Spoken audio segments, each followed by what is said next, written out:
has the answer. The questions are yours. I go to the Bible, God's holy word, to find answers. Thank you for the good questions we have before us today.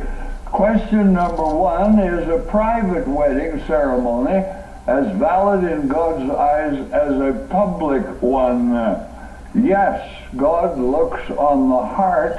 Man looks on the outward appearance.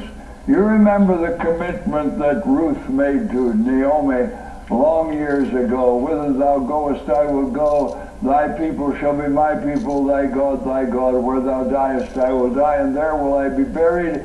If the commitment at a marriage is that strong and lasting and complete and severe and permanent, then of course God honors that wedding vow, and it is as good taken in private as it is in a large public ceremony. Now, question number 2.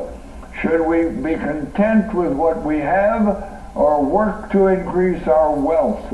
This question comes from people who are selling property in Alberta so as to move to larger holdings in Saskatchewan.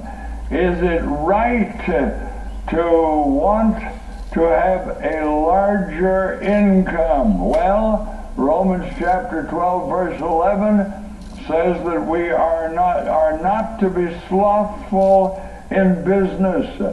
A person who is trying to avoid covetousness should not find the answer in becoming lazy. It is not a contradiction to be a good provider and alert to business opportunities, and yet at the same time to be content with whatever God allows you to receive. A Christian should be alert and aggressive and eager to climb. Now let's get to question number 3 for today. What happens immediately after death?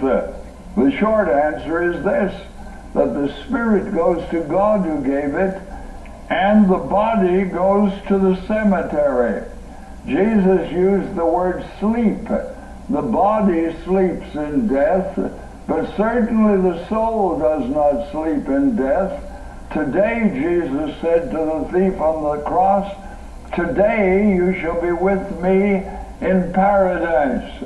The story of the rich man and Lazarus, the rich man to hell, Lazarus to Abraham's bosom, one was comforted, and that's what happens immediately after death to a Christian, comforted, while those who aren't in Christ, of course, are separated from him for eternity.